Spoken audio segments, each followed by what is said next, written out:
Hi everyone, welcome back to Shine classes. First of all good evening. कैसे हैं आप सब? होपफुली सभी फ्रेंड्स बहुत अच्छे हैं, काफी बढ़िया हैं। स्वागत है आप सभी का शाइन क्लासेस में। आज की जो इवनिंग की क्लास हो रही है, यहाँ पर मैं आपका जो 50 नंबर का पहला पेपर है और 2023 का जो आपका रिसेंट ईयर में बगल का पास का एकदम सबसे पहला जो रिसेंट ईयर का है वो मैं यहाँ पे करवाने वाली हूँ। तो आई होप सो कि ये काफी बेस्ट रहेगा और पूरा फुल सोल्यूशन देखेंगे, एक ही वीडियो में देखेंगे। मैं मल्टीपल सेक्शन बिल्कुल भी नहीं बनाऊंगी और चीजें वन बाय वन करके, जैसे आपको सेक्शन आपको पता है कि पेपर किस तरीके से होता है, क्या होता है। तो पेपर को जिस टर्म में हमारे एमसीक्यूज होते हैं, उसके बाद हमारे और भी जो सेक्शंस होते हैं 3 पार्ट में होता है, वो चीजें हम करेंगे। तो चलिए फिर स्टार्ट करते हैं आज की इस क्लास की। सबका स्वागत है शानी क्लासेस में और ये क्लास हमारे अपने समय पर हो रही है। तो आइए बढ़ते हैं और देखते हैं पेपर में क्या चीजें दी गई हैं। और आपकी जो सीरीज में क्वेश्चंस है वो क्वेश्चन सेम नहीं रहते, आंसर्स डिफरेंट डिफरेंट है। तो आप ये आंसर्स प्रेफर कर सकते हैं, आपको सही लगता है या आपको वो जो आपको बेस्ट लगे। बट ये है कि का एक वे में आप देख लो कि किस तरीके से चीजें करनी तो हेल्प करेगा। ठीक है, आइए बढ़ते हैं। देखिए, पहले पेपर दिखाऊंगी, then after that one by one करके चीजों को करेंगे। तो आइए स्वागत करते हैं आपका आज की मजेदार से क्लास में। पूरी क्लास को इन तक देखेंगे, पर जहां जो प्रॉब्लम होगी वो कमेंट बॉक्स में आप बताइएगा। ये आपका पेपर है, आप फोर्थ सेमेस्टर में है। बात ध्यान रखिएगा, 23 का पेपर है रिसेंट ईयर का। एक एक क्वेश्चन वन बाय वन करेंगे। तो सबसे पहले आप देख सकते हो स्क्रीन पर कई सारी चीजें यहाँ पे विजिबल हैं।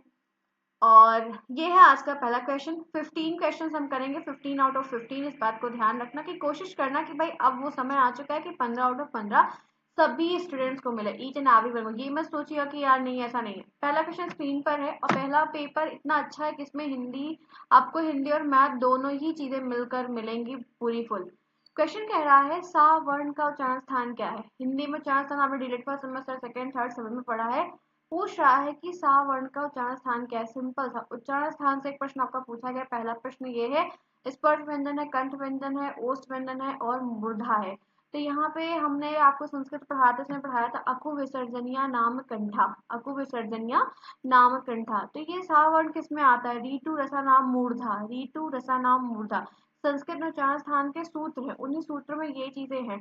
तो यहाँ पे है कि सावन का जो स्थान क्या होता है, तो ध्यान रखिएगा कि यहाँ पे मूर्धा होगा। ठीक है, आपका फोर्थ ऑप्शन करेक्ट होगा, इस बात को ध्यान में रखिएगा कि सावन का उच्चारण स्थान क्या है। तो आपको यहाँ पे चौथा ऑप्शन आपका सही होगा, जहाँ पर आपके ये शावर्ण में ये चीजें आ जाती है। ठीक है, तो आपका टा वर्ग जो होता है उसी में आपका ये सा भी उच्चारित होता है। ठीक है, बात समझ में आई? तो पहले का फोर्थ है।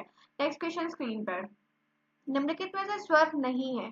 स्वर आपको पता है, स्वर क्या होता है, व्यंजन क्या होता है पता हो। स्वर वे होते हैं जिनका उच्चारण करते समय हमें किसी की सहायता लेने की बिल्कुल भी जरूरत नहीं पड़ती। वो खुद में इतने सक्षम होते हैं कि उनका हम उच्चारण कर सकते हैं। लेकिन व्यंजन जो होते हैं उनका उच्चारण करने के लिए हमें स्वर की सहायता लेनी पड़ती है। तो निम्नलिखित में से स्वर नहीं है, तो छोटी ई है, छोटा ऊ है, बड़ा ओ है और का है। तो हमें स्वर नहीं है पूछा है, तो यहाँ पे पता है कि ये जो है ये एक व्यंजन है ना कि स्वर है। तो यहाँ पे आपका का जो दिया गया है वो एक आपके व्यंजन में आएगा ना कि स्वर है। बाकी आपका शेष ऑप्शन सही है। सेकंड में भी आपका फोर्थ ऑप्शन ही करेक्ट होगा। नेक्स्ट क्वेश्चन स्क्रीन पर, संयुक्त व्यंजन है। संयुक्त का मतलब होता है जोड़, संयुक्त का मतलब होता है ऐड, संयुक्त का मतलब होता है मिश्रित। क्या होता है मतलब? मिश्रित, जहाँ पर दो चीजों को या दो वर्ण कुछ भी चीजें हैं जिसको जोड़ा जाए, जोड़ है, संगठन किया जाए। तो संयुक्त का यहाँ पे व्यंजन क्या होगा? खा होगा, छा होगा, पा होगा, फा होगा। मतलब एक ऐसे वर्ण को आपको बताना है, एक ऐसे व्यंजन को बताना है जो दो चीजों से मिलकर बन रहे हैं। तो बता सकते हैं यहाँ पर क्या होगा। तो ध्यान रखिएगा यहाँ पर जो छा दिया है ये आपके संयुक्त व्यंजन में आज संयुक्ताक्षर भी कहा जाता है, इनको संयुक्त व्यंजन भी कहा जाता है।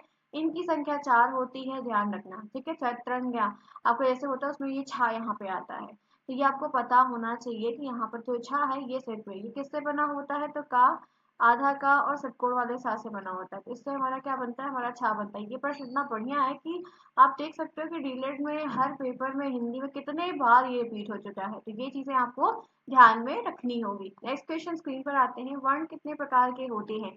समय कम है, समय को ध्यान में रखते हुए मैं लगातार आपके सारे क्वेश्चंस करवाती चल रही हूँ। आप भी प्रॉपरली क्लास में आइए और प्रॉपरली क्लास को वन बाय वन करके देखते चलिए। आपके एग्जाम के चीजें हेल्पफुल है। हम एग्जाम के टाइम पर बातें कम और काम ज्यादा करना, जैसा कि मैं हमेशा करती हूँ। ठीक है, बात समझ में आ रही है? उम्मीद है कि चीजें एकदम विजुअल होंगी और बात भी एकदम क्लियर होगी। आ जाइए, वर्ण कितने प्रकार के होते हैं। भाई हिंदी पूछी जा रही है, हिंदी टोटली पूछी जा रही है। तो यहाँ पे है कि वर्ण कितने प्रकार के होते हैं, तो हमें पता है 2 प्रकार के होते हैं। कितने प्रकार के होते हैं? आप जैसे दो प्रकार के होते हैं, वर्ण के बारे में पता होना चाहिए। एक हमारा स्वर होता है, बहुत अच्छे से पता होना चाहिए। दूसरा हमारा व्यंजन होता है, ये आपको पता होना चाहिए। ठीक है, तो आपके फोर्थ का ए ऑप्शन करेक्ट है। फोर्थ का ए जिन्होंने टिक किया है उनका सही है।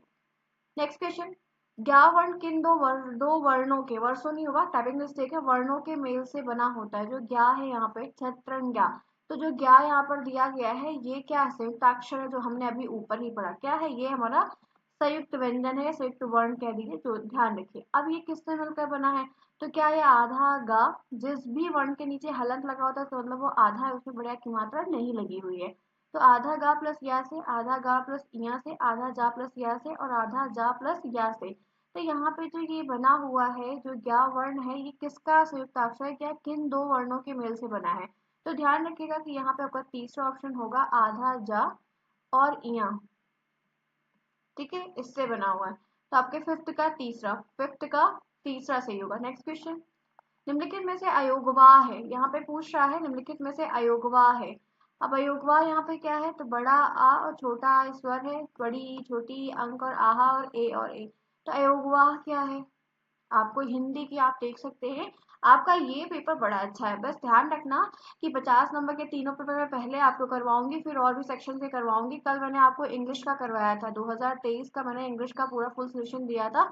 और टेलीग्राम पर आज मैंने आपको कई सारे मैथ के क्विज भेजे थे, देखा था कि नहीं आप लोगों ने। मैंने ट्रिग्नोमेट्री के फॉर्मूले, मैथ के फॉर्मूले, इंग्लिश के कुछ सारे क्विज मैंने आपको सेंड किए हुए थे। और कह सकते हैं ट्रिग्नोमेट्री के सवाल भी आपको सेंड किए हुए थे, विद आंसर सेंड किए हुए थे। तो फ्रेंड्स, इस बात की जिम्मेदारी को ध्यान से रखो कि अगर चीजें आपके साथ शेयर हो रही हैं तो आप उनको लगाइए, आप उनको करिए। ठीक है, फिर जहां प्रॉब्लम होगी वो बताया जाएगा आपसे। अब बताइए यहाँ पे क्या होगा, तो हमें पता है कि आपका यहाँ पे तीसरा ऑप्शन होगा, अंक और आहा यहाँ पे क्या है, अयोगवाह में आते हैं। ठीक है, 6 का 3 सबका सही है। उम्मीद है कि अभी तक किसी का कोई गलत नहीं हुआ, सबका सही होगा। आर्य का विलोम क्या होता है, आर्य का, अब आर्य के विलोम में है तो आर्य का अंत होता है, अनार्य होता है, अति होता है क्या, तो आर्य का यहाँ पे पता होना चाहिए क्या होता है, आर्य का अनार्य होता है। लेकिन क्या आर्य की मीनिंग पता है, आर्य का मतलब श्रेष्ठ होता है। ठीक है, आर्य का मतलब श्रेष्ठ होता है, उच्च होता है, उच्च। ठीक है, तो ध्यान रखना आर्य का विलोम अनार्य होता है, यानी कि विलोम शब्द भी आपके पेपर में फोर्थ तक के पेपर में आ रहा है। नेक्स्ट है, इला पर्यायवाची किसकी है, इला किसकी पर्यायवाची है, सरस्वती मैया की, गणेश जी की, और रात्रि की और प्रातः की। इला पर्यायवाची किसकी है, तो ध्यान रखिएगा सरस्वती जी की है। ठीक है, इला पर्यायवाची किसकी है, तो ये ध्यान रखिएगा ये सरस्वती ही, इनको शारदा के नाम से भी जाना जाता है, शारदा, वीणा पारणी मैया के नाम से भी जाना जाता है। तो अलग अलग नामों से विद्या की देवी सरस्वती, कई नामों से मैंने हमेशा से जानते हैं। आगे बढ़ जाते हैं इसी के साथ। नेक्स्ट आइए, 9th आइए।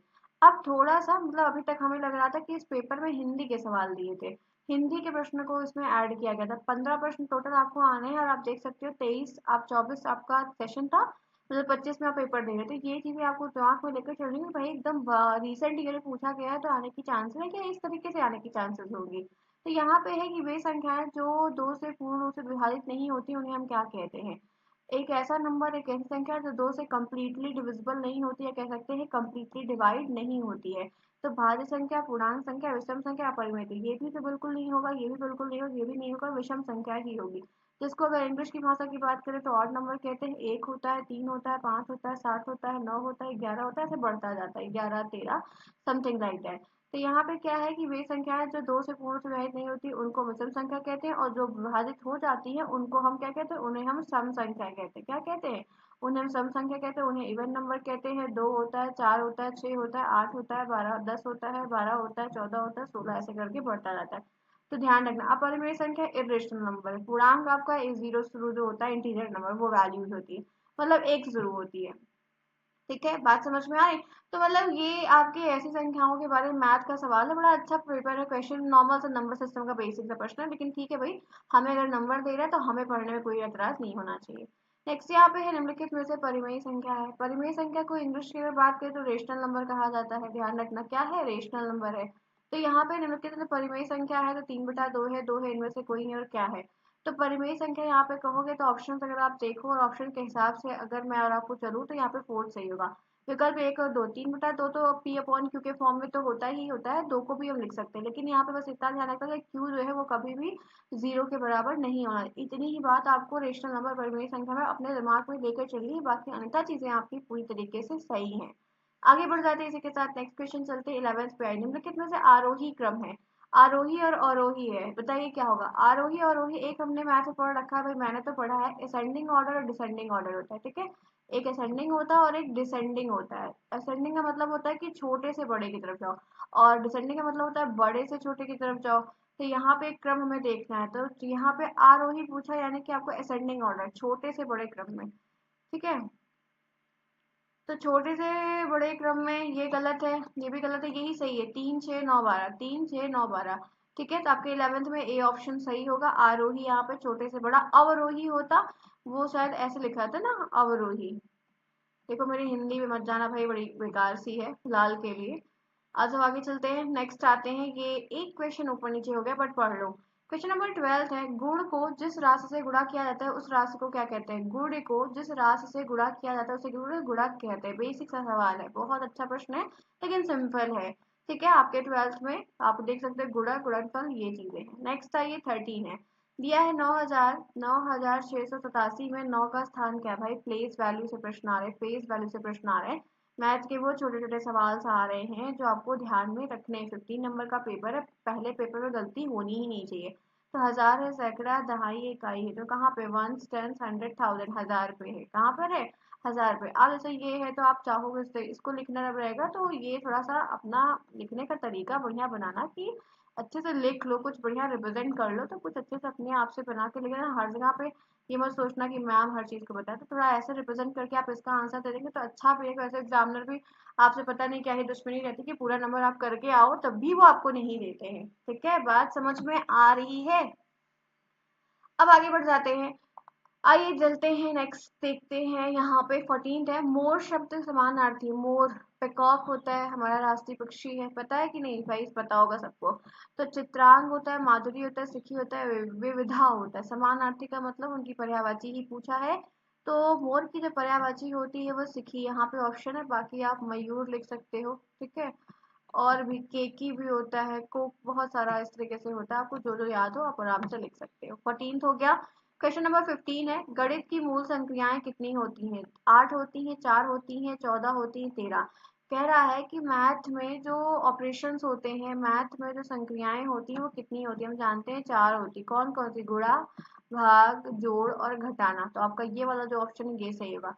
अब एक बात बताइए, हमने लगातार यहाँ पे क्लास की क्वेश्चन 15 की, क्या 15 आउट ऑफ 15 मिला, सबको मिला होगा। कोई ऐसा यहाँ पर इस वक्त नहीं हुआ क्लास में जिन्हें 15 आउट ऑफ 15 नहीं मिला होगा। बहुत सिंपल, बहुत इजी। आपके 10 क्वेश्चन हिंदी के थे, 10 क्वेश्चन आपके मैथ के थे, इतना सरल इसका पेपर था। तो उम्मीद है कि इसी तरीके से मिलते जुलते आपको अगर एक एक पेपर से दो दो तीन तीन क्वेश्चन भी कॉपी होते हैं तो वो भी आपके लिए हेल्प कर जाएगा। इतना आपको ध्यान में रखना होगा, ठीक है फ्रेंड्स। यहाँ तक की बात क्लियर। आई होप सो कि कोई प्रॉब्लम किसी को भी नहीं होगी, और प्रॉपरली हमने बहुत ही शॉर्ट टर्म में इन चीज़ों को डिस्कस करते हुए आगे बढ़ा है कि आप ये चीज़ें यहाँ पे डिस्कस हो जाए। टेलीग्राम पर ये आपको पीडीएफ मिलेगा, बहुत सारी चीज़ें शेयर की जा रही है। पढ़ाई हार्ड वर्क लेवल पर करिए, जो जिस तरीके से होगा उतना आपको शेयर किया जाएगा, बताया जाएगा।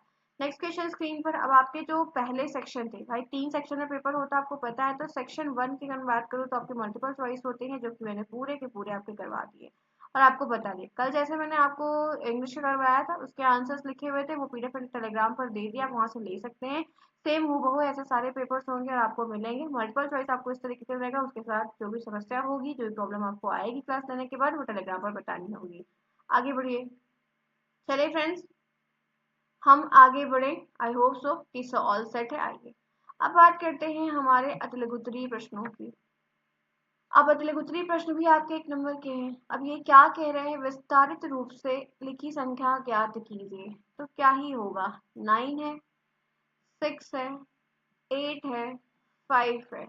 तो राइट आंसर 5 8 6 9 बनेगा, ठीक है। 5869 विस्तारित यानी कि एक्सपेंड रूप कहा जाता है, नंबर दिया रहता है उसको एक्सपेंड फॉर्म में लिखिए।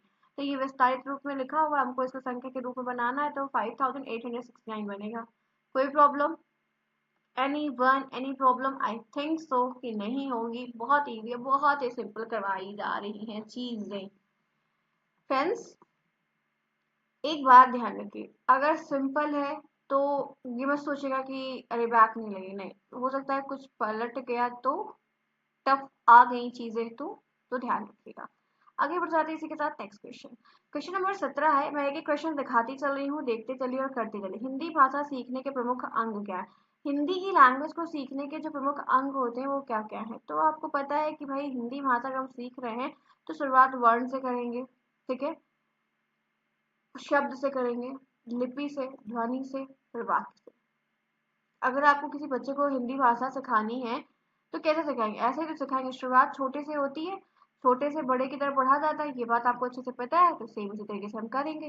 नेक्स्ट क्वेश्चन स्क्रीन पर है। अविकारी शब्द किसे कहते हैं? क्वेश्चन नंबर 18 है, आपका हिंदी का ही प्रश्न है।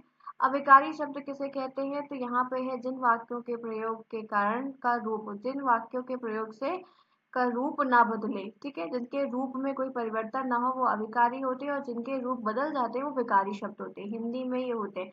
तो संज्ञा, सर्वनाम, क्रिया, विशेषण। संज्ञा, सर्वनाम, क्रिया और विशेषण, ऐसा नहीं क्रिया विशेषण नहीं।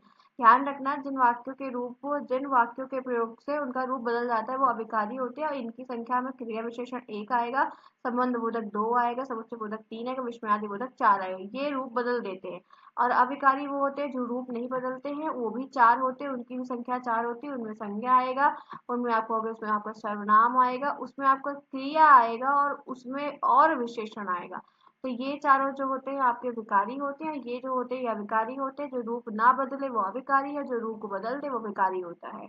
नेक्स्ट आते हैं, इसी के साथ आगे बढ़ जाते हैं। क्वेश्चन नंबर 19 है। 19वां प्रश्न यहाँ पे है, दीर्घ स्वर किसे कहते हैं?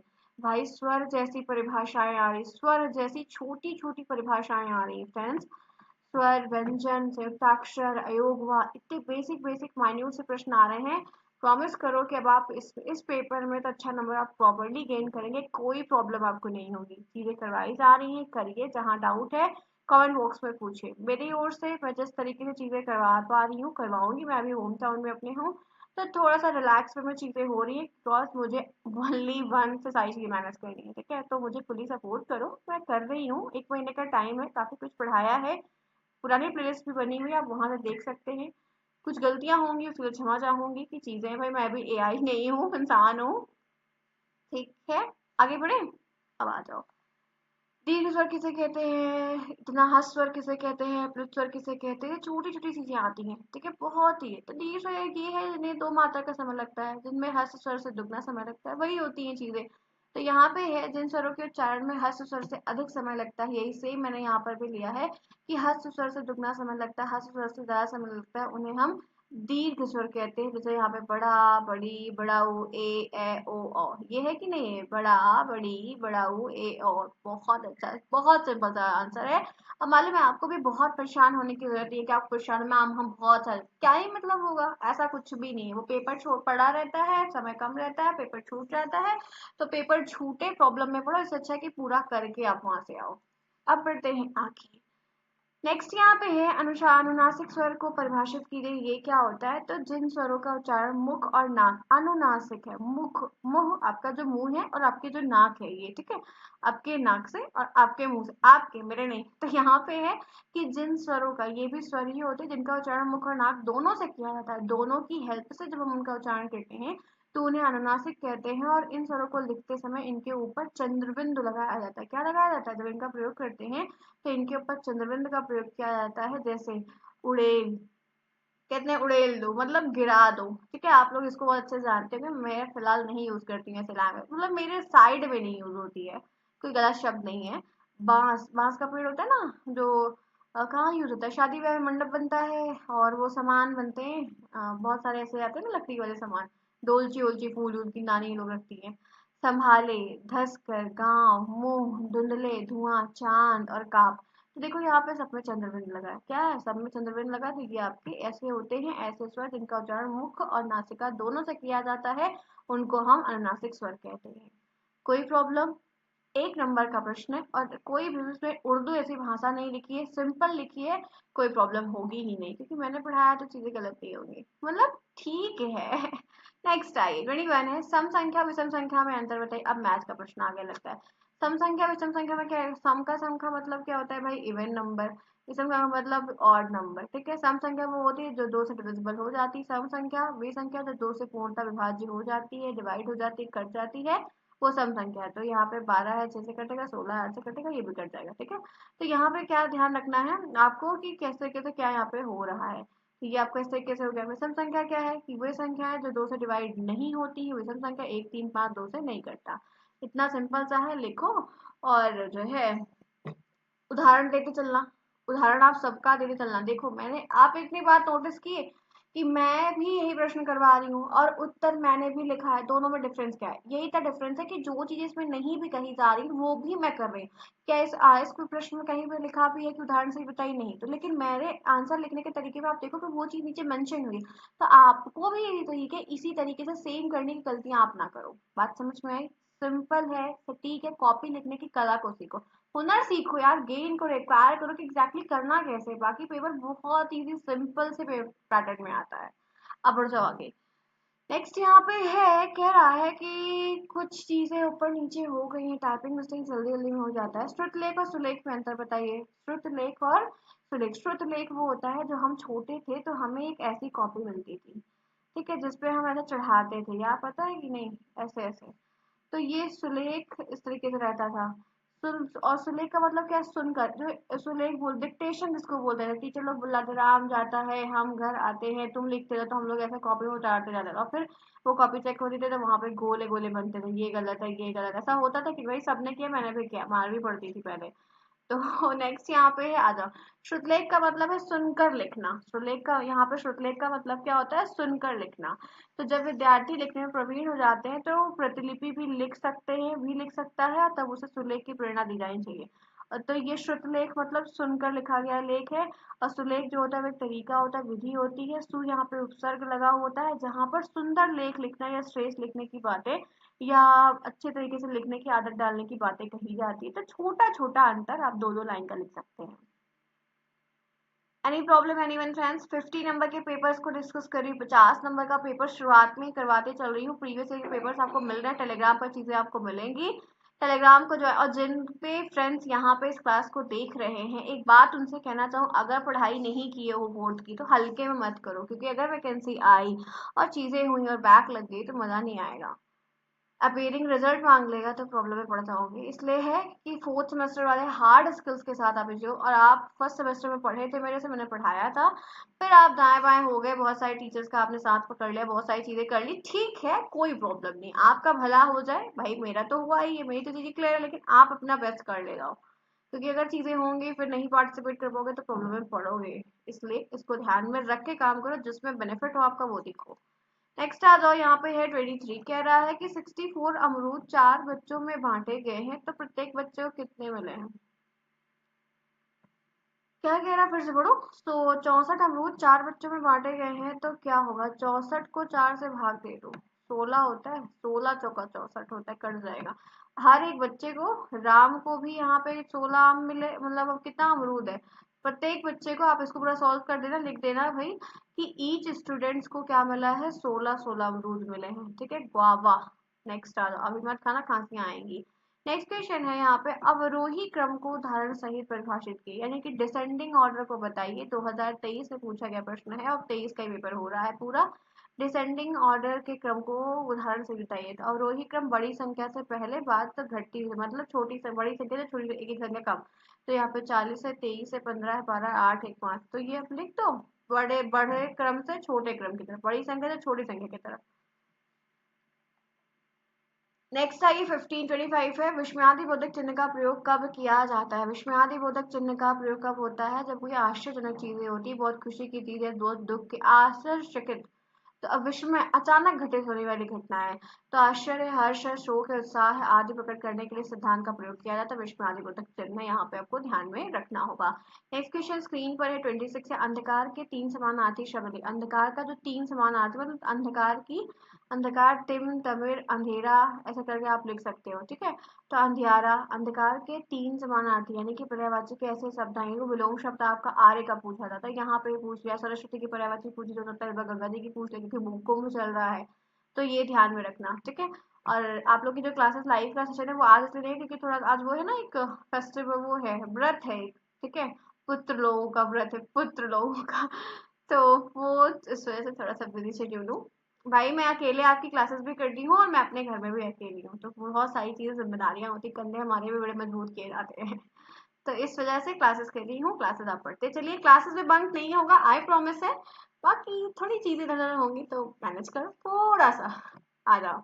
तो यहाँ पे क्या है, अंधकार है, तम है और अंधेरा है, तिमिर है, आप लिख सकते हो, आपको जो भी याद है वो लिख दें, कोई जरूरी नहीं ये वाली लिखनी है। नेक्स्ट आइए, सर्वनाम के कितने भेद होते हैं, सर्वनाम के 6 भेद होते हैं। बेसिक बेसिक चीजें हैं, पुरुषवाचक, निजवाचक, निश्चयवाचक, अनिश्चय। पुरुषवाचक सर्वनाम में जहाँ पर स्पेशल हो, बेसिक हो। निज का मतलब जहाँ पे अपना का भाव हो। निश्चय में जो निश्चित हो, निश्चय में जो कुछ पता कौन आया, गेट पे कोई आया, मम्मी का गेट खोल दो, कौन आया पता नहीं कौन आया, तो कौन का प्रश्न है, निश्चय कुछ पता नहीं। संबंध है, संबंध जोड़ दो कि यह पेन जो है वो राम की है, ये घर जो है वो शालिनी का, ये घम जो है वो गीतू का, ये घम जो है वो मंजीत का। ऐसे कई सारी चीजें हैं यार, जिसको जो समझ में आ रही है, ये घर जो है वो मोहन का है, श्याम का है, रोहन लाल का है, किसी तरीके से बता दो, या ये चीजें इनसे रिलेटेड है, कुछ भी एग्जाम्पल आप बोल सकते हो, जो भी चीजें यहाँ पे है। नेक्स्ट क्वेश्चन है, प्रश्नवाचक है, कौन आया है, एग्जाम कब होगा, कैसे तैयारी करें, तो आप प्रश्न पूछ सकते हो, क्या तुमने खाना खाया, क्या तुम वहां जाओगे, क्या तुम यहाँ पे चलोगे, क्या तुम ये करोगी, क्या तुम्हारा तैयारी हो गई। ऐसे बहुत सारे प्रश्न है जहाँ पर आप इनको जानते हो। तो ये सर्वनाम के भेद होते हैं, ठीक है। सर्वनाम के कितने भेद होते हैं, 6 होते हैं, तो ये आपको ध्यान में रखना होगा। आगे बढ़ जाइए। अब यहाँ पे मैथ के ही प्रश्न है, फिर है क्या रहा है यहाँ पे, 6, 5, 3, 4, 2 को 7 से भाग देने पर भागफल और शेषफल आइए। अच्छा, 6, 5, 3, 4, 2 है, इसको 7 से भाग देना है ना, तो 2 बार जाएगा, 9 से 63 होता है, 63 बार ले जाओ, 2 आएगा, ठीक है। और ये 3 उतर जाएगा, 7 त्रिक 21 होता है, 21 हो जाएगा, कट जाएगा, 2 3 में से 2 गया, 1 आया, 24 को उतार दो, फिर इसको 3 बार ले जाओ, 3 7 21 होता है, फिर कटेगा, 3 आएगा, फिर यहाँ पे 7 चौक 28 होता है, 4 बार लेके जाओ, तो यहाँ पे आप देखोगे 32 आया है, और 32 में से 28 को माइनस करोगे तो 12 में से 8 जाएगा, 4 आएगा, 4 बच रहा है, यानी कि कह रहा है इसमें 7 से भाग दे रहा है। भागफल क्या है, तो भागफल लिखोगे आप, मैं पूरा सॉल्व कर दे रही, ये बहुत आसान सा प्रश्न है।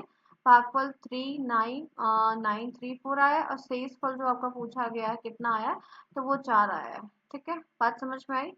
तो ये सवाल है, पूरा सॉल्व करके आप लोग लिख देना अच्छे से, कोई दिक्कत नहीं होगी। चलो, ये तो करा दिया। बाकी क्या कह रहा है ये देखते हैं आगे। नेक्स्ट क्वेश्चन यहाँ पे है, नेक्स्ट क्वेश्चन आपको यहाँ पे बोल रहा है कि का योग बताना है, ठीक है। तो 6 5 3 4 2, 2 8 4 4 3 का जोड़ बताना है, योग बताना है, तो 5 होगा, 4 4 8 होता है, 4 3 7 होता है, 8 5 13 होता है, कैरी 1 6 2 8 1 9, 9 3 7 8 5, ठीक है। योग बताना है, जोड़ बताना है। आगे बढ़ जाइए। प्राकृतिक संख्या किसे कहते हैं, नेचुरल नंबर किसे कहते हैं, ठीक है। नेचुरल नंबर, प्राकृतिक संख्या किसे कहते हैं, जिन संख्याओं की सहायता से हम वस्तुओं को गिन सकते हैं, गिनना स्टार्ट करते हैं या गिनना सीखते हैं, गिनना की गिनती करते हैं। हमेशा गिनती 1 से शुरुआत होती है, वो प्राकृतिक संख्या होती है। जो 0 शुरुआत होती है वो होल नंबर होता है, पूर्ण संख्या होती है। तो यहाँ पे आप देखोगे 1 2 3 4 5 6 7 8 ब्ला ब्ला ब्ला ब्ला ब्ला इनफाइनाइट, ठीक है। ध्यान रखना। तो ये यहाँ पे है आपका 23 का पेपर, बहुत अच्छा पेपर है, मतलब पेपर 1 में एकदम मस्त पेपर करके आना आप लोग, प्रॉमिस करो गलत नहीं करोगे। अब बारी है हमारे 2 नंबर के प्रश्नों की, 2 नंबर के प्रश्न कर लेते हैं फटाफट। क्या रहा है, प्लेस वैल्यू का प्रश्न है, 4529 में सभी अंकों का बता लेंगे। 9 लिख दो, 2 0 लिख दो, बस सिंपल सिंपल लिखना, बहुत ज्यादा ताम झाम नहीं करना, कुछ मतलब नहीं होगा। जितना कम पेपर करने की कोशिश करना कि पूरा पेपर पर वो छूटे ना, बस सही, बस हो गया। स्थानीय में आप सबका लिखना था, 9 इकाई पे है, 9 कहाँ पे है, इकाई पे है, ठीक है। 2 कहाँ पे है, दहाई पे है, ठीक है। 5 कहाँ पे है, सैकड़ा पे है, सैकड़ा, ठीक है। और 4 कहाँ पे है, हजार पे है। तो इस तरीके से आप लिख सकते हो। हम आगे बढ़ जाते हैं, इसी के साथ नेक्स्ट क्वेश्चन आते हैं। क्वेश्चन नंबर 32 यहाँ पे है, भाषा शिक्षण में शारीरिक समस्याएं क्या और उदाहरण से जब आप बच्चे को लैंग्वेज की टीचिंग देते हैं, लैंग्वेज के बारे में पढ़ाते हैं, तो क्या क्या ऐसी फिजिकल प्रॉब्लम्स आती है।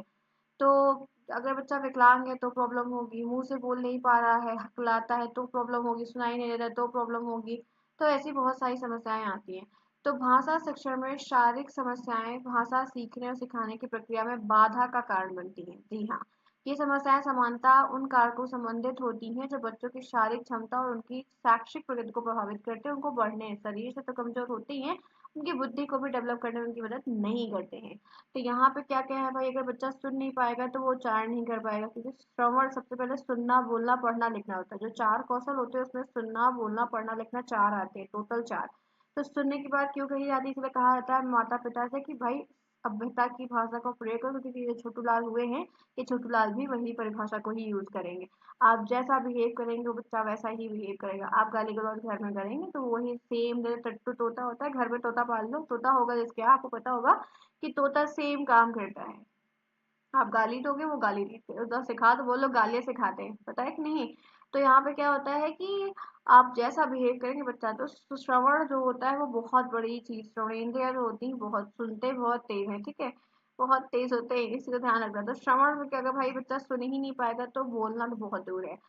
आंखों से दिख नहीं रहा है तो बोर्ड पे आपने कुछ लिखा है, समझ ही नहीं आ रहा, देख ही नहीं पा रहा है, और उसकी वाणी भी साफ नहीं है। बहुत सारे बच्चे साफ नहीं बोलते हैं, हकलाते हैं, तो उनके समय जब बोलते हैं तो सलाइवा आता है, हमें भी बहुत प्रॉब्लम होती है। तो ये सब शारीरिक डिसेबिलिटीज हैं। आगे बढ़े, नेक्स्ट आइए। मैथ के प्रश्न उसने बड़े ज्यादा दे दिए हैं लगता है। अमित के पास 12,095 रुपए थे, उसने 897 अपने भाई को दे दिए, तब उसके पास कुल कितने रुपए बचे। अब ये वही क्वेश्चन है कि हमारे पास जो है ड्रैगन फ्रूट जो आता है, ड्रैगन फ्रूट तो खाए होंगे आप लोग, वो मेरे पास 10 ठो था, ठीक है। और यहाँ पे आपने कहा मैम हमें 5 दे दीजिए, तो मैंने आपको 5 दे दिए, मेरे पास कितना बचा, 5 बचा। तो कैसे हुआ है, 1295 में से 897 को माइनस कर दो, कर लेंगे, कर लीजिएगा। बात समझ में आई। अब देखिए एक बात नोटिस करिए कि भाई अगर छोटे छोटे जोड़ और छोटे छोटे घटाने इस तरीके से आएंगे तो भाई मतलब पेपर तो नेक्स्ट लेवल है, नेक्स्ट लेवल, मस्त पेपर है। और ऐसे आ जाएगा तो आप आराम से इन चीजों को इतना फ्लुएंसी के साथ कर लेंगे ना कि आप सोच भी नहीं सकते कि क्या चीजें किस तरीके से आपके साथ यहाँ पर होंगी। अब आपको मैंने कई सारे सवाल इस तरीके से करवाए हैं, अब मुझे नहीं लगता है कि मुझे आपको इनके ऊपर भी और कोई सवाल है जो करवाना पड़ेगा, या कह सकते हैं कि ज्यादा चीजें होंगी। फ्रेंड्स पढ़ लो, मैं आपको बता रही हूँ, क्वेश्चन आप करते चलो, चीजें आपकी सॉल्व होती चलेंगी, ऐसी कोई भी विशेष प्रॉब्लम नहीं है, ठीक है। तो ये प्रश्न यहाँ पे हो गया है, मैंने आपको करवा दिया है। तो इन तरीके से चीजों को करते हुए चलिए और सीखते हुए चलिए, हो जाएगा। तो यहाँ पे आपका 15 हो जाएगा, 8 आ जाएगा, ये आपका 8 होगा, 18 में से 9 जाएगा, 9 आएगा, ये आपका 1 बचेगा, मतलब ये हो जाएगा 11, ये 3 आएगा, 398। तो मतलब ये ध्यान रखो कि जोड़ घटाना भाग ना कराना पड़े। नेक्स्ट आइए, क्वेश्चन नंबर 34 है, काफी बड़ा आंसर मैंने इसलिए लिखा कि आप इसमें से काट छाट के अपने हिसाब से ले लेना। नेक्स्ट क्वेश्चन कह रहा है देवनागरी लिपि की विशेषताएं बताइए। क्वेश्चन काफी अच्छा है, बहुत बार रिपीट होता है। देवनागरी लिपि क्या होती है, इनके बारे में। तो यहाँ पे ये देवनागरी लिपि ध्वनि आधारित होती है, इसमें ध्वनियां होती है, ध्वनियों के बेस पर होती है, जिसका अर्थ है जिसमें शब्दों का उच्चारण और उनका लेखन एक समान होता है। जो शब्द बोले जाते हैं उनका जो उच्चारण होता है वो सब एक समान, एक जैसा होता है। प्रत्येक वर्ण एक निश्चित ध्वनि का प्रतिनिधित्व करते हैं, जितने भी वर्ण होते हैं वो अपनी ध्वनि को प्रतिनिधित्व करते हैं, मतलब जैसा बोला जाता है वैसा ही हूबहू लिखा जाता है। जैसे का उच्चारण हमेशा का ही रहेगा, कभी बदल नहीं जाएगा। आप क्या नहीं करोगे, का ही पढ़ोगे, का से कबूतर। आ जाओ नेक्स्ट, आ जाओ। देवनागरी लिपि में 2 या 2 से अधिक अक्षरों को मिलाकर संयुक्त अक्षर बनते हैं। हाँ ये बात सही है कि हमारी देवनागरी लिपि में ही कह सकते हैं कि 2 से अधिक, जैसे आपका शा बनता है तो का और शा को मिलाकर, आधा का और शा, त्रा बनता है तो आधा ता और रा को मिलाकर, तो यही आपको पता है कि 4 होते हैं। संयुक्ताक्षर कितने होते हैं आपके, संयुक्ताक्षर जो है वो 4 होते हैं। नेक्स्ट आइए इसी के साथ चलते हैं। देवनागरी लिपि में अक्षरों के ऊपर क्षैतिज रेखा खींची जाती है, उसे सिरोरेखा कहते हैं, जो शब्दों को एक साथ जोड़ती है, और यह इसकी विशेष पहचान है। जैसे आप राम लिखते हैं, राम, ठीक है, तो ये सिरोरेखा जो खींचते हैं वो देवनागरी लिपि में है। नेक्स्ट आइए, क्वेश्चन नंबर 35 कह रहा है आरंभिक स्तर पर गणित भाषा शिक्षण आरंभ करते समय किन किन बातों का, जब बच्चों को आप गणित सिखाते हो, शुरुआत में ही मैथ सिखाते हो, तो क्या क्या ध्यान रखना चाहिए। तो बच्चों को वास्तविक जीवन के उदाहरण के माध्यम से अगर गणित सिखाएंगे तो उनको ज्यादा मजा आएगा, ज्यादा चीजें समझ में आएंगी। जैसे फल फल दादा लोग होते हैं ना, फल लेके आते हैं, छोटा बच्चा रहता है वो दादा लोग के साथ ही खेलता है, पढ़ता है, बढ़ता है, ठीक है। फिलहाल दुर्भाग्य है कि मुझे नहीं मिला। तो वो फल गिनना होता है, फल गिनना है तो घर में आया, जरा गिनो कितना है, जरा गिनो कितना है। पेंसिल है आई, ये जो कितनी पेंसिल है, पेंसिल को जोड़ो। पानी है, कितने ग्लास पानी है, कितना पानी भरा। बॉटल है, कितनी बॉल है। तो छोटे बच्चों को जब सिखाओगे तो गिनते हैं, एक दो करके आप सिखाए ना, वो तो सुनते रहते, सीखते रहते हैं। तो यहाँ पे पहले क्या होता है, बच्चे को नहीं पता है कितनी, तो आप जैसे बोलोगे ना तो सारी बॉल लेके दे देगा, इधर भी एक हाथ से इधर भी एक हाथ से। लेकिन जब उसे गिनना आएगा ना तो वो गिन के बताएगा कि 2 है, 4 है, 5 है, ऐसे ऐसे। तो ये चीजें होती है। तो गणित सिखाने के लिए ऐसे जो घर में जो रंग बिरंगी चीजें होती है, उसके पास कितने खिलौने हैं, कितने कपड़े हैं, कितने जूते हैं, ऐसे सब उसको बोलो तो सुनता है वो। नेक्स्ट यहाँ पे है, गणित को बच्चों को सिखाने रुचिकर बनाने के लिए खेल का प्रयोग करिए। खेल, चित्र का, कहानी का, ये सब सिखाने की कोशिश करिए। तो उनको सांप सीढ़ी, तो सांप सीढ़ी में मजा तो बहुत आता है, ठीक है, बहुत ही मैंने गर्मियों में यही सब किया है। हाँ मैंने क्या, सबने किया है यार, सबने की सिंपल सी बात है भाई, यही सब गाँव वाँव में देखो, नीम के पेड़ के नीचे आराम से होता था, तो सबको भगाया जाता था। फिलहाल मैं उतना गाँव में नहीं रही हूँ, पर जब भी जाती थी यही सब होता था। तो एक सांप सीढ़ी वाला जो गेम होता है, यहाँ से जब लौटो ना 99 से, तो यूं तकलीफ होती है। तो सांप सीढ़ी में गिनती, उसको सांप है, ठीक है, तो सांप भी पता चलेगा उसको, एक जानवर का नाम पता चलेगा। फिर ऐसे सीढ़ियाँ होती है, तो मतलब आप देख सकते हो कि इस तरीके की चीजें होती है, तो वो मतलब गिनती को गिनेगा, करेगा, तो सिखा सकते हो। नेक्स्ट यहाँ पे है, गणित का सेक्शन आरंभ करें, सरल विषय को करें, फिर धीरे धीरे उनकी मतलब जो चीजें इजी हैं, ये नहीं कि डायरेक्ट भाग करना सिखा दे, फिर वो भाग ही कर देंगे एकदम गुस्सा गुस्सा, कॉपी फट जाएगी। लेकिन ये ध्यान रखो कि अगर धीमे धीमे सिखाओगे तो चीजें समझ में आएंगे। तो गिनती सिखाओ पहले, फिर जोड़ घटाना सिखाओ, कि तुम्हारे पास एक सेब कल था, एक सेब मैंने तुमको आज दिया, कितना सेब हो गया, 2। ठीक है, ध्यान रखो। नेक्स्ट यहाँ पे है, वाक्य कितने प्रकार के होते हैं और व्याकरण के आधार पर उनका वर्गीकरण करिए। तो वाक्य बहुत प्रकार के होते हैं, और इनका जो मतलब डिवाइडेशन है वो अलग अलग बेसिस पे। जैसे पहला, और व्याकरण के आधार पर अगर हम देखते हैं तो 3 होते हैं। एक साधारण वाक्य है जो हम लोग सारा दिन बोलते हैं, संयुक्त वाक्य है, और मिश्रित वाक्य है। वर्गीकरण के आधार पर, यहाँ पर व्याकरण के आधार पर 3 प्रकार से वाक्यों का वर्गीकरण 2 आधार पर होता है। एक रचना के आधार पर बने होते हैं, एक अर्थ के आधार पर बने होते हैं। जो रचना के आधार पर होते हैं वो 3 होते हैं, सरल वाक्य, मिश्रित वाक्य और संयुक्त वाक्य। ये ऊपर वाला जो है ये यही वाला है, कुछ अलग से नहीं है, ठीक है, यही सेम चीजें हैं। अर्थ के आधार पर जो होते हैं उनके 8 भेद होते हैं, थोड़ा इनको याद कर लेना ये वाला, क्योंकि हिंदी के सेक्शन में आ सकते हैं। भाई इसमें आया है लिखने को, तो हो सकता है उसमें भी आ जाए, तो एक पन दो काम आपका हो जाएगा। विधानवाचक वाक्य है, निषेधवाचक वाक्य है, प्रश्नवाचक वाक्य, इच्छावाचक वाक्य, विस्मयादिबोधक वाक्य, संदेशवाचक वाक्य, संदेह है, संकेत है, आज्ञा। विधान, निषेध, प्रश्न, इच्छा, विस्मयादि, संदेह, संकेत, आज्ञा, ऐसे ही याद करो, पूरा नहीं याद करो, किसी को नहीं याद होता। विधान, निषेध, प्रश्न, आज्ञा, विस्मयादि, इच्छा, संदेह, ऐसे करके याद कर लो तो ये याद हो जाएगी। नेक्स्ट आइए इसी के साथ बढ़ते हैं, क्वेश्चन नंबर 37 में हम आ चुके हैं। इकाई, दहाई, सैकड़ा, हजार का अभिप्राय स्पष्ट करें। इकाई क्या होती है भाई, वंश होता है। सबसे संख्या के सबसे दाएं ओर का जो अंक होता है वो इकाई होता है, यह सबसे छोटा स्थान माना जाता है। एक बात ध्यान रखना, जैसे आप देख सकते हो तो यहाँ पे 5332 है, तो 2 यहाँ पे इकाई के स्थान पे है। दहाई यानी कि टेंस प्लेस होता है, परिभाषा इसकी है, इकाई के बाएं दूसरा स्थान जो होता है वो दहाई का होता है, या संख्या का दूसरा स्थान सेकंड रैंक का होता है। 3400 सॉरी 5432 में से जो 3 है वो दहाई के स्थान पर, दहाई यानी कि 10 से गुणा होगा। नेक्स्ट आते हैं, सैकड़े की बात कर लेते हैं। तो दहाई के बाएं तीसरा स्थान सैकड़े का होता है, ये तीसरी थर्ड रैंक की संख्या होती है। हजार की बात कर लो तो ये चौथा स्थान होता है, तो यहाँ पे 5 जो है वो 1000 से गुणा होगा, 5000 होगा। ठीक है, बहुत सिंपल है, इसमें कुछ अपने तिगड़म नहीं है। आप सिंपल सी परिभाषा लिखिए और उसके नीचे शॉर्ट नोट में इसके आंसर दीजिए। अब ये प्रश्न देखिए, इतना बड़ा सा तो है लेकिन आंसर बहुत छोटा हो। कह रहा है शिक्षक के पुस्तकालय से 38 पुस्तकें मंगवाई, शिक्षक के पुस्तकालय लाइब्रेरी से 38 किताब मंगवाई और 6 बच्चों में बांट दी। तो बांटने के बाद शिक्षक के पास कुल कितनी किताबें बच गई और प्रत्येक बच्चे को कितनी कितनी पुस्तकालय मिली और शिक्षक के पास कुल कितनी बची।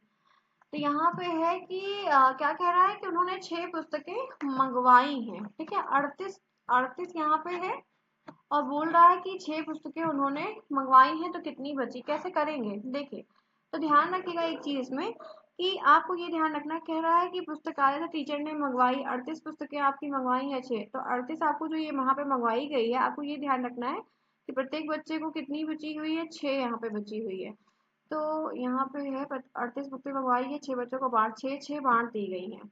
तो अगर 6 6 बराबर बराबर बच्चों में बांटी गई हैं प्रत्येक में, तो बांटने के बाद शिक्षकों को, अब 6 6 36 है, अगर 6 6 बांटी गई हैं तो 6 पुस्तकें यहाँ पे ध्यान में रखना है, ये कुछ इस तरीके से होगा। जैसे यहाँ पे 38 आपको दिया गया है और 6 6 बांटी गई हैं, तो 6 का मतलब यहाँ पे 6 से बांटे हो तो टोटल 36 इस तरीके से। और आप डिवाइड कर रहे हो अगर, तो ये आपका यहाँ पे 2 बच जाएगा। मतलब आप टीचर्स के पास जो बचेगी वो अलग और बच्चों के पास जो बचेगी वो अलग। ठीक है, ध्यान रखना। आप मल डिवाइड कर दीजिए, आपका आ जाएगा ना। आप 6 6 36 से करिए तो आपको यहाँ पे 2 बचेगा। ध्यान रखिएगा। ठीक है, तो 2 यहाँ पे जो बचे, जैसे आपका 2 यहाँ पे कह रहा है, ठीक है, तो जो 2 बच्चे बुक्स बचेगी वो टीचर्स के पास बचेगी, ये 2 जो बचेगी वो टीचर्स के पास बचेगी, और प्रत्येक स्टूडेंट के पास 6 6 बचेगी। आगे बढ़ जाओ। बच्चे के पास 6 और टीचर के पास 2। एक बात ध्यान रखो कि मतलब इतना बड़ा क्वेश्चन भी प्रिंट हो सकता है, तो इस तरीके के छोटे छोटे सवाल भाग के सेक्शन में पूछे जा रहे हैं, तो थोड़ा सा ध्यान में रखो कि भाई अगर भाग की चीज तरीके से आ रही है तो कर लेंगे। नेक्स्ट आते हैं यहाँ पे, पठन का अर्थ और प्रकार बताइए। पठन का अर्थ और प्रकार बताइए। लिख रही, पठन का मतलब पढ़ना है, तो पठन का अर्थ है किसी लिखित सामग्री को ध्यानपूर्वक देखना, समझना और उसे ग्रहण करना। मतलब कोई चीज पेपर में लिखी है, बोर्ड पे लिखी, कहीं भी उसको ध्यान से देखिए, समझिए और उसे पढ़िए और उसकी मीनिंग को एक्वायर करिए। उसके प्रकार की बात करते हैं तो स्वसर पठन और मौन पठन होता है। ठीक है, स्वसर का मतलब जोर जोर से बोलना, पाठ को उच्च स्वरों के साथ पढ़ा जाता है। उद्देश्य क्या होता है, श्रोता को जानकारी पहुंचाना, जो सुन रहा है उसको कोई चीज इन्फॉर्म करना, बताना, और उच्चारण को सुधारना, जैसे कविता पढ़ो, कहानी पढ़ो। मौन का मतलब क्या है कि पठन बिना आवाज के हो, केवल आंखों के माध्यम से। बड़े दादाजी लोग न्यूज़पेपर पढ़ते हैं या बुक पढ़ते हैं, वैसे पढ़ते हैं। और उसके बाद समाचार पत्र पढ़ना, समझने की क्षमता बढ़ती है, समय की बचत होती है। महत्व क्या होता है, इंपॉर्टेंस क्या होती है, तो पठन व्यक्ति में नए विचार, तथ्यों और दृष्टिकोण से परिचित कराता है। एक बार शब्दावली बढ़ती है, नए वाक्यों की संरचना आप सीखते, उच्चारण आप करने में हेल्प मिलती है, और जानकारी भी प्राप्त करने में मिलती है, दूसरे पर निर्भर आपको नहीं रहना पड़ता। तो मतलब उद्देश्य है, महत्व और उद्देश्य की चीजें तो बहुत सारी हैं, आपको जो आसान लगे, जो याद हो, आप उसको आराम से वहां पर लिख सकते हैं। ठीक है, तो फ्रेंड्स ये हो गए आपके 40 के 40 प्रश्न। नहीं, आपके यहाँ पर कितने प्रश्न हुए हैं, 39 हुए। 40 पे आइए, क्या कह रहा है। बच्चों को गिनती सिखाने में मुख्य बात है क्या, वही सेम चीज है कि गिनती सिखाना है तो रोजमर्रा की जो वस्तुएं हैं उनसे उनको सिखाने की कोशिश करिए। जैसे उनको आप खिलौने दीजिए, पेंसिल दीजिए, फल दीजिए, तो गिनवाइए कितना है फल, कितनी पेंसिल है, कितने पेंसिल्स के बॉक्स है, इस तरीके से। गिनती को रोचक बनाने के लिए खेल का माध्यम प्रयोग करिए, गतिविधि कुछ करवाइए, सांप सीढ़ी का खेल, गिनती की पहेलियां, सेम आंसर्स है, और आप आराम से उन चीजों को लिख सकते हैं। रंगीन चित्र दिखाइए, चार्ट दिखाइए, ब्लैक बोर्ड, फ्लैश कार्ड आता है, वो सब दिखाइए, जो चीजें अट्रैक्ट करती हैं वो चीजें दिखाइए, तो उनको बहुत हेल्प करता है। ठीक है, बात समझ में आई। तो ये हो गए आपके 40 के 40 क्वेश्चंस। आपके 40 के 40 प्रश्न मैंने आपको 40 मिनट में करवाए फ्रेंड्स, काफी स्पीड में मैंने करवाया, और लेकिन अच्छे से करवाया। टू बी ऑनेस्ट, आप देखोगे पहला पेपर डिस्कस हुआ लेकिन खूब बढ़िया तरीके से हुआ है। 40 मिनट में पूरा पेपर डिस्कस हो गया। Thanks for watching to all of you friends, कि आप यहाँ पे क्लास में आए और आपने अपना वक्त दिया और चीज़ों को सीखा, पूरा डिटेल में बताया। ये पीडीएफ टेलीग्राम पे मैं शेयर कर दूंगी, तो आपको वहां से मिल जाएगा। आई होप सो कि क्लास अच्छी थी, अच्छा डिस्कशन हुआ, क्लास भी हमने पूरी की। बाकी और भी क्लासेस समय के साथ होंगी, आप पढ़ते रहिए। टेलीग्राम को 1 महीने के लिए ज्वाइन करिए, जो भी चीज़ें मेरी हेल्प से प्रोवाइड हो पा रही वहाँ पर लीजिए, कोई आपको दिक्कत नहीं होगी। कमेंट बॉक्स में, इंस्टाग्राम पे, जहाँ पे मुझे कोई बात बतानी हो वहाँ पे आप पर्सनली चैट करके बता सकते हो, पूरी हेल्प आपकी की जाएगी। लास्ट सेमेस्टर आपका है तो पढ़ लीजिए, मेहनत हो जाएगी। कोई प्रॉब्लम है, कोई समस्या है तो बताइए। नहीं तैयारी है जिस सब्जेक्ट की, मैं तो टॉपिक वाइज आपको चीजें करवाऊंगी। पुराने पेपर्स करवा रही हूँ तो वो सारे किताबों से ही पूछे गए हैं, तो वो भी हो रहा है। इसके बावजूद भी आपको कुछ पढ़ना है तो आपके लिए फिर नोट्स का ऑप्शन रखा है मैंने, वो भी। लेकिन ये उन लोगों के लिए जो बिल्कुल कुछ नहीं तैयार किए हैं, और बाकी जो तैयार किए फिर वो पढ़ते चले, कोई दिक्कत नहीं, आराम से हो जाएगा। जिनका नहीं हुआ है उनके लिए चीजें हैं कि भाई आपको नोट्स आके लेनी होगी और पढ़ना होगा। उसमें जो भी दिया गया है आपको मल्टीपल टाइम 2 3 बार आप पढ़ लोगे तब भी आपको अच्छा नंबर हो जाएगा, बैक नहीं लगेगी, इतना प्रॉमिस कर सकती हूँ मैं। ओके, तो आज की क्लास का फीडबैक मुझे चाहिए। मैं चाहती हूँ कि जितने स्टूडेंट्स इस क्लास को आज देख रहे हैं, मैं आपके लिए कुछ नया नया डेली करने की कोशिश कर रही हूँ, अकेले कर रही हूँ। इस बात के लिए सपोर्ट करना मुझे, और कोई दिक्कत होगी तो मुझे कमेंट बॉक्स में बताइए। आज की क्लास कैसी लगी मुझे कमेंट बॉक्स में जरूर बताइएगा कि कौन कब आया, क्लास क्या क्या चाहिए, किस तरीके से थी। ठीक है, मिलते हैं नेक्स्ट में, तब तक के लिए take care, bye bye, see you soon, best of luck.